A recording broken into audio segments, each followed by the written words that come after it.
مسند احمد بن حنبل کی حدیث نمبر ہے 7993 اور دل کی گہرائی سے سماعت کرنے والی یہ روایت ہے جو آج کی روایت ہے، اور اس میں بہت سارے ہمارے متعلقہ باتیں ہیں جو ہمیں یاد رکھنی چاہیے۔ جو ہمارا کل کا جمعہ تھا اس کے حوالے سے بھی اس میں بہت ساری اہم باتیں ہیں۔ حضرت ابو ہریرہ رضی اللہ تعالیٰ عنہ فرماتے ہیں کہ نبی سرور عالم صلی اللہ علیہ وآلہ وسلم قبرستان گئے، فسلم علی اہل المقبرہ، آپ نے قبر والوں کو سلام کیا، سلام علیکم دار قوم مومنین وإنا ان شاء اللہ بکم لاحقون۔ سلام کے بعد آپ نے فرمایا وددت انا قد رأینا اخواننا، ہماری خواہش ہے کہ ہم اپنے بھائیوں کو دیکھیں، ہماری خواہش ہے کہ ہم اپنے بھائیوں کو دیکھیں۔ قال فقالوا یا رسول اللہ السنا باخوانک،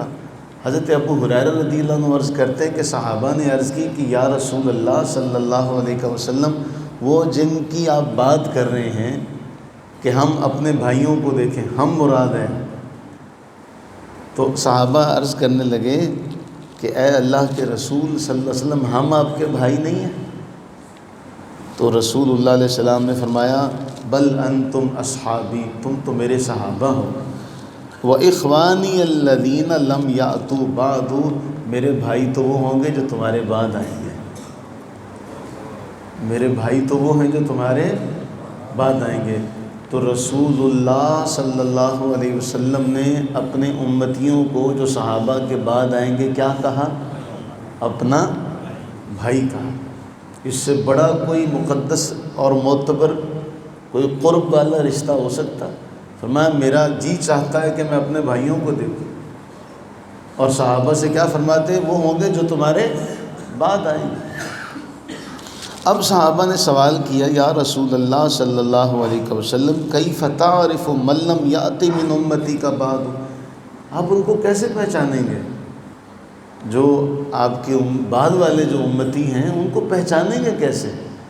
ہم تو آپ کے سامنے ہیں، آپ ہمیں دیکھتے ہیں، ہم آپ کو دیکھتے ہیں، لیکن جو آپ کے بعد آئیں گے، ہمارے بعد آئیں گے، ان کو آپ کیسے پہچانیں گے؟ رسول اللہ صلی اللہ علیہ وسلم نے مثال ارشاد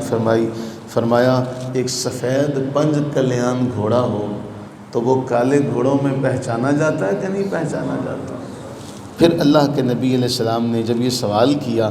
تو عرض کی جی بالکل پہچانا جاتا ہے۔ فرمایا فإنہم یأتون یوم القیامہ غرا محجلین من اثر الوضوء وانا فرطہم علی الحوض، وہ جب آئیں گے نا تو ان کے اعضائے وضو چمک رہے ہوں گے، جیسے سفید گھوڑا کالے گھوڑوں میں پہچانا جاتا ہے، میری امت تمام امتوں میں ایسے ممتاز ہوگی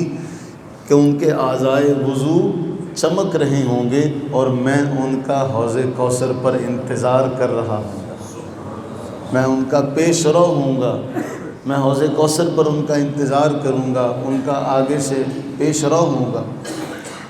اب یہاں پھر ایک بات سمجھنے والی ہے کہ وضو تو وہی کرے گا جو نماز پڑھتا ہو، وضو تو وہی کرے گا جو نماز کی پابندی کرتا ہوگا، تو جو ہمارے لوگ نماز کو ہی نہیں مانتے، ظاہر سی بات ہے نا، جو نماز کا ہی انکار کیے بیٹھے تو وہ تو وضو تو پھر اس کے ساتھ آ گیا نا، شامل ہو گیا، تو وہ کہتے ہیں جی نماز ہے ہی نہیں، اور بیٹھے رہتے ہیں، اور وہ کہتے ہیں جی ہم پتہ نہیں کوئی اور دنیا میں رہتے ہیں، ہم کوئی اور صاحب طریقت ہیں، فلاں فلاں ہیں، تو وہ تو پھر اس سے نکل گئے کہ اللہ کے نبی علیہ السلام نے فرمایا کہ وہ جب آئیں گے تو ان کے اعضائے وضو چمک رہے ہوں گے۔ تو وضو تو عبادت مقصودہ نہیں ہے، اصل عبادت تو نماز ہے، نماز کے لیے، قرآن کی تلاوت کے لیے، قرآن کو پکڑنے کے لیے وضو جو ہے وہ کیا جاتا ہے، تو وضو جو ہے ایک عبادت تک لے جانے کا ذریعہ ہے۔ تو وضو کا یہ عالم ہے کہ اعضائے وضو چمک رہے ہوں گے، تو جو نماز نہ پڑھتا ہو یا نماز کا انکاری ہوگا تو پھر وہ تو اس جملے سے نکل گیا۔ اگلا ایک جملہ جو ہے وہ بہت سمجھنے والا ہے، فرمایا جب یہ معاملہ ہوگا نا، الا سنو زادن رجال منکم عن حوزی کما یزاد البعیر الضال۔ پرانے وقتوں میں اپنے اپنے اونٹوں کو لے جاتے تھے اپنے حوض پر پانی پلانے کے لیے، تو کوئی باہر سے کوئی اونٹ آتا تو اسے دھتکار دیا جاتا تھا۔ تو فرمایا جب وہ حوض پر آئیں گے تو ان میں کئیوں کو ایسے دھتکار دیا جائے گا، پرے کر دیا جائے گا، جیسے کہ پرائے اونٹ کو اپنے حوض پر آنے نہیں دیا جاتا، اپنے تالاب پر، اپنے کنویں پر آنے نہیں دیا جاتا۔ انادیہم، میں انہیں آواز دوں گا، میں انہیں آواز دوں گا، الا ہلم، وہ کہاں جا رہے ہو، ادھر آؤ۔ جب میں انہیں آواز دوں گا فیقال انہم بدلوا بعدک، مجھے بتایا جائے گا، فرشتے بتائیں گے، اللہ کی طرف سے مجھے بتایا جائے گا یہ وہ لوگ ہیں جنہوں نے آپ کے بعد دین کو بدل دیا تھا، جنہوں نے آپ کے بعد دین میں تبدیلیاں کر دی تھی، غیر ضروری چیزوں کو دین میں شامل کر دیا تھا، دین کا بعض جو حصہ ہے اس کا انکار کر دیا۔ تبدیلی کئی طرح سے ہو سکتی ہے۔ جب میں یہ سنوں گا کہ انہوں نے دین کو بدل دیا، فَأَقُولُ سُحْقًا سُحْقًا، پھر میں کہوں گا ہاں انہیں مجھ سے دور لے جاؤ۔ اب یہ ساری منظر کشی اللہ کے نبی سرور عالم صلی اللہ علیہ وسلم نے اس حوض کوثر پر وارد ہونے والے تمام لوگوں کی بیان کر دی۔ اس کے اندر بہت ساری باتیں ہمارے لیے چھپی ہوئی ہیں کہ انہیں اللہ کے نبی علیہ السلام نے جو آپ کے سامنے، ان کے ساتھ بھی رشتہ اخوت تو ہے لیکن محبت کا اظہار ان کے سامنے کیا کہ جو تمہارے بعد آئیں گے تم تو سب کچھ دیکھتے ہو، جو تمہارے بعد آئیں گے وہ میرے بھائی ہیں۔ اب جب بھائی کہہ دیا تو ذمہ داری مزید بڑھ گئی۔ آپ جانتے ہیں قرآن کریم میں آپ ایک اور طرف توجہ کیجئے گا، جب حضرت سیدنا موسیٰ علیہ نبینا وعلیہ الصلاۃ والتسلیم اللہ کے حکم سے گئے طور پر، تو اپنے بھائی ہارون کو مقرر کر کے گئے تھے کہ اے ہارون تم ان لوگوں کا خیال رکھنا۔ تو وہ بھائی جس کے سپرد کیا گیا اپنی امت کو، اللہ کے نبی علیہ الصلاۃ والتسلیم صحابہ سے فرما رہے ہیں وہ میرے بھائی ہیں جو تمہارے بعد آئیں گے، یعنی ان کی ذمہ داری دین کا صرف دین سنبھالنا نہیں ہے، لوگوں تک دین کو پہنچانا ہے اور شریعت کی حفاظت ان کی ذمہ داری ہے۔ اور پھر وہ جب دین بدل دیں گے تو پھر ان کو اللہ کے نبی سرور عالم صلی اللہ علیہ وسلم کے حوض کوثر سے دھتکار دیا جائے گا جو دین بدلیں گے۔ تو ہم یہ سوچیں، اس کا مطلب یہ ہے کہ رسول اللہ صلی اللہ علیہ وسلم نے ہمیں ایک فکر مندی کا سبق دیا ہے کہ ہمیں اس کی فکر کرنی چاہیے، کہیں ایسا تو نہیں ہم دین بدل دیں۔ تو ہمارے ہاں لوگوں کو یہ کہہ دیا گیا نہیں جی امت میں شرک نہیں ہو سکتا لہٰذا تم ہاتھ پہ ہاتھ رکھ کے بیٹھے رہو۔ تو یہ حدیث تو ہمیں بتا رہی ہے ہمیں فکر کرنی چاہیے، کہیں ایسا نہ ہو کہ دین بدل دیا جائے تو ہم تو ساری آج محنت کرتے ہیں، آج سب کچھ کرا کے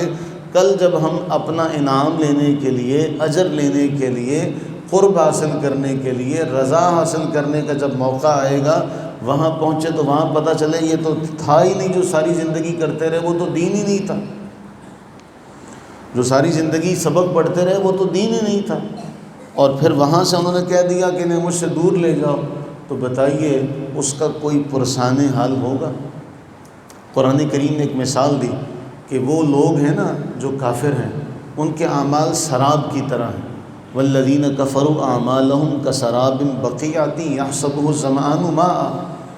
کہ آپ نے کبھی دیکھا ہوگا سڑک کے اوپر جب مخالف سمت سے دوپہر کے وقت آتا ہے تو سامنے پانی نظر آتا ہے سڑک کے اوپر، جیسے جیسے قریب جاتے وہ پانی ختم ہو جاتا ہے۔ تو قرآن بھی یہی بیان کرتا ہے کہ بعض لوگوں کے اعمال ایسے ہو جائیں گے کہ انہیں دور نظر آتا ہے پانی ہے، جب وہ پاس آتے ہیں تو وہاں انہیں کچھ بھی نظر نہیں آتا۔ فرمایا بعض لوگوں کو اپنے اعمال پر بھروسہ ہوگا لیکن ان کے اعمال، ان کے کھاتے کچھ بھی نہیں ہوگا۔ تو ہمیں اس بات کا خیال رکھنا چاہیے کہ آج ہم جو بھی کام کریں اس کے بارے میں یہ چھان پھٹک کر لیں کہ کیا یہ دین ہے، کیا دین میں اس کا حکم دیا گیا ہے، کیا دین میں اس کی تعلیمات دی گئی ہیں، کیونکہ رسول اللہ علیہ السلام نے 1400 سال پہلے فرمایا الیوم اکملت لکم دینکم، آج میں نے تمہارے لیے دین مکمل کر دیا۔ تو دین 1400 سال پہلے مکمل ہو گیا، اب اس مکمل کیے ہوئے دین کو جاننا اور جو دین میں شامل ہے ان کو یاد رکھنا، جو دین میں داخل کر دی گئی ہیں چیزیں، انہیں اس سے نکالنا یہ ہماری ذمہ داری ہے، ورنہ آج یہاں سب کچھ کر آ کے وہاں میدان معاشر میں پہنچے اور وہاں انہوں نے کہہ دیا کہ انہم بدلوا بعدک، انہوں نے آپ کے بعد دین میں تبدیلیاں کر دی، اور رسول اللہ علیہ السلام نے کہہ دیا سوقا سوقا، انہیں دور لے جاؤ۔ تو جسے حضور بھی دھتکار دیں، جسے حضور بھی پرے کر دیں، تو وہ کہاں جائے گا؟ قرآن تو یہ کہتا ہے کہ انہوں نے اپنے اوپر ظلم کر لیا تھا، تو اے حبیبی آپ کے پاس آ جاتے، آپ کے پاس آ کے اللہ سے استغفار کرتے اور رسول بھی ان کے لیے بخشش کی دعا کرتے، تو یہ اللہ کو تواب اور رحیم پاتے۔ جس کو رسول بھی دھتکار دیں، جس کو رسول بھی اپنے پاس سے دور کر دیں، رسول اللہ صلی اللہ علیہ وسلم بھی اس کو اپنے پاس سے دور کریں، اس کا ٹھکانہ کہاں ہوگا؟ اللہ سے دعا کریں کہ اللہ تعالی ہمیں ایک تو وضو پر مداومت، وضو کر لیں گے تو پھر اگلی عبادت کا بھی اللہ تعالیٰ موقع عطا کرے گا، اللہ تعالیٰ ہمیں اس پر ہمیشگی عطا فرمائے، اور دوسرا اللہ تعالیٰ ہمیں دین کی تعلیمات کی حفاظت کی توفیق عطا فرمائے۔ یہ تب ہوگا جب دین سیکھیں گے، جب دین سیکھ لیں گے تو اصل جو دین ہوگا وہ ہمیں پتہ ہوگا کہ یہ دین ہے، یہ دین میں داخل کی گئی چیزیں ہیں، یہ دین کا حصہ نہیں ہے۔ اللہ تعالی ہم سب کے لیے آسانیاں پیدا فرمائے اور ہمیں رسول اللہ صلی اللہ علیہ وسلم کے دست مبارکہ سے حوض کوثر کا جام نصیب فرمائے، آمین ثم آمین۔